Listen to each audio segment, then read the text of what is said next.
अस्सलाम वालेकुम मेरे यूट्यूब के दोस्तों, मेरे भाई और मेरी अजीज़ बहनों।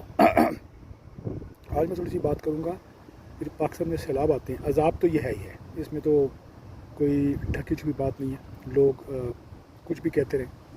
जिस किस्म की हरकतें इस कौम की रही हैं, इनकी उलमा की रही हैं, इनकी गवर्नमेंट की रही हैं, तो ये अजाब ही है।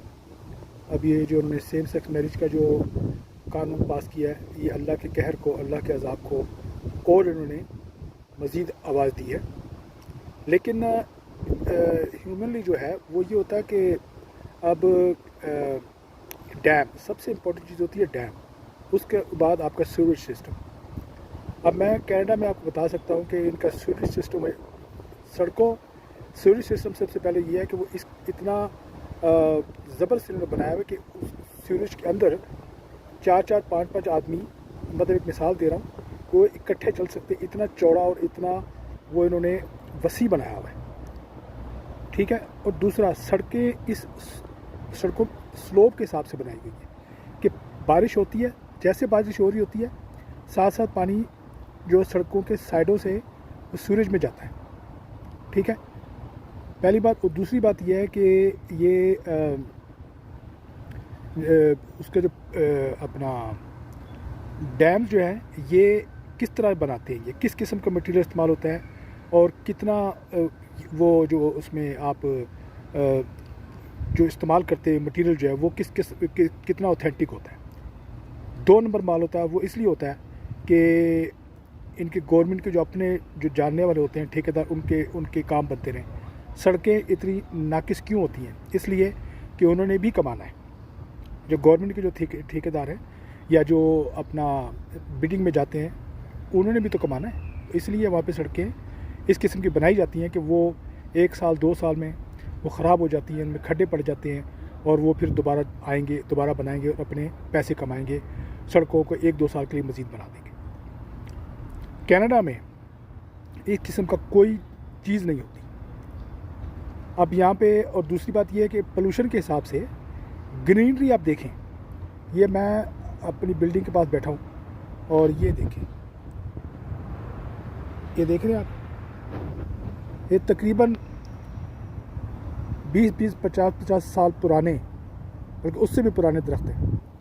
काटने की इजाज़त नहीं है, ना गवर्नमेंट इनको काटने देती है। इवन कि गवर्नमेंट को इजाज़त नहीं है कि वो काटे, अनलेस कि इन्वायरमेंट वाले जो हैं वो उनसे इजाज़त लेनी पड़ती है। और तो ये कुछ चीज़ें हैं जो मैं बताना चाहता था कि क्यों वहाँ पे पाकिस्तान में सैलाब इतने आते हैं, क्यों सड़कें उबल रही होती हैं, क्योंकि सूरज सिस्टम नहीं है। छोटे छोटे उन्होंने सूरज बनाए हुए हैं, जो पाइपलाइन वो बिछाते हैं, बिल्कुल छोटी छोटी होती हैं। तो ऑब्वियसली जब बहुत ज़्यादा पानी जाता है उसमें तो, और पाकिस्तान में और भी बहुत है, जब प्लास्टिक फेंकते हैं लोग और क्या कुछ कचरा फेंकते हैं, तो वो ऑब्वियसली वो जाके फंस जाता है। कनाडा में अगर ऐसा है भी तो उन्होंने सूरज इतनी मतलब चौड़ी बनाई हुई है और इतनी बड़ी बनाई हुई है कि कोई चीज़ फंसती नहीं और वो पानी सारा जाता है। यहाँ पे उस पानी को ये लोग यूटिलाइज़ करते हैं। अगर बारिश आ जाती है तो पानी को यहाँ पे यूटिलाइज़ किया जाता है। पाकिस्तान में यूटिलाइज़ कर सकते हैं, इनको सब पता है, लेकिन करते नहीं। और दूसरी बात यह है कि एक पाकिस्तान में जो सबसे बड़ा मसलों में से एक और मसला है, जब सैलाब आता है तो आपको पता है कि जो आपके वडेरे हैं, जो आपके चौधरी हैं, ये उसको डाइवर्ट कर देते हैं। मतलब कि अगर वो सैलाब का पानी अगर उनकी ज़मीनों की तरफ आ रहा है तो वो उसको डाइवर्ट कर देंगे छोटी कॉलोनियों की तरफ, छोटे एरियो की तरफ, जहाँ पे गरीब गुरबा लोग रहते हैं, जिन्होंने रोज़ खाना रोज़ कमाना होता है, वो उसकी तरफ डाइवर्ट कर देते हैं। यही वजह है कि आपके जो गरीब लोग हैं, इसमें उनकी अमवात भी ज़्यादा होती है, उनके जो जानवर हैं, उनके मवेशी जो हैं वो ज़्यादा तादाद में बढ़ते हैं और लोग ज़्यादा तादाद में अपनी जानों से हाथ धो बैठते हैं। ये सब करने के बाद फिर आपके वडेरे जाते हैं आपसे इज़हार हमदर्दी करने के लिए। पहले आपको तबाह करते हैं, फिर जाकर थोड़ा सा इज़हार हमदर्दी करते हैं, कुछ अनाज आपको देते हैं और ये समझते हैं कि अल्लाह की पकड़ से आज़ाद हो गए, इन्होंने अपना हक़ अदा कर दिया। तो ये चीज़ें इन पे गौर करना चाहिए पाकिस्तान की।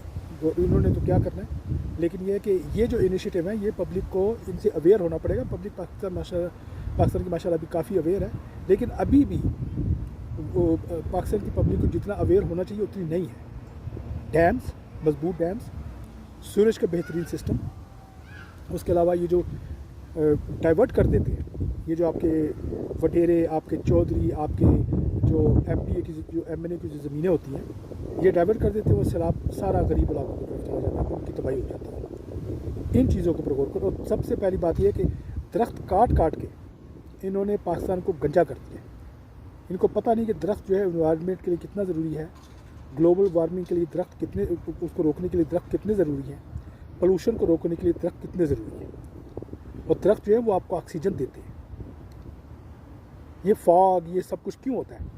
یہ اس کی وجہ, پولوشن اس کی وجہ ہے. تو اس لیے ان چیزوں کو آپ اویئر بنیں, ان چیزوں کے اوپر اپنے حکمرانوں کو پش کریں, فورس کریں کہ یہ چیزیں ان کو کرنی چاہیے, ورنہ ووٹ مت دیں. ٹھیک ہے جی. تو یہ کچھ چیزیں تھیں جو میں آپ کے واگزار کرنا چاہتا تھا. تو باقی یہ ہے کہ پھر پاکستان کی پبلک کے بارے میں کیا کہا جائے کہ گھوم گھوم کے انہیں لوگوں کو ووٹ دیتے ہیں. ابھی بھی پاکستان کی کافی زیادہ جو آبادی ہے وہ انہی چوروں, چکوں, لٹیروں کو اپنا ہیرو مانتی ہے. نواز شریف کو اپنا ہیرو مانتی ہے, شہباز شریف کو اپنا ہیرو مانتی ہے, اور عمران خان جس نے ملک کے لیے کچھ کیا ہے اس کو نہیں مانتے. ٹھیک ہے. مذہبی باتیں تو خیر الگ ہیں, لیکن ملکی حساب سے وہ کافی کچھ اس نے کیا بھی ہے, وہ کرنے کا ارادہ بھی رکھتا تھا, لیکن اس کو اٹھا کے باہر پھینک دیا, اور اس کا ان کو الٹا نقصان ہو رہا ہے. اور خبریں سننے میں آ رہی ہیں کہ ان کے اوپر توہین مذہب کا الزام لگا کر ان کو راستے سے ہٹانے کی کوشش کی جائے گی. میری بات یاد رکھیں کہ جسے اللہ چکھے اسے اللہ رکھے اسے کون چکھے. ٹھیک ہے. لیکن آدمی کی اپنے طور پہ حفاظت بھی اللہ تعالیٰ کہتا ہے کہ آپ اپنی حفاظت خود کرو تو پھر میں آپ کی حفاظت کروں گا. تو عمران خان صاحب کو چاہیے کہ اپنی حفاظت کا انتظام کریں, بہترین انتظام کریں. اور ان کے جو کوآرڈینیٹرز ہیں, میں یہ آپ کو یہ بتا دوں, ان کی پارٹی میں کچھ لوگ ایسے ہیں جو ڈبل گیم کھیل رہے ہیں. ان کو ڈھونڈنا چاہیے, ان کو پکڑنا چاہیے. اوکے جی. السلام علیکم ورحمۃ اللہ وبرکاتہ.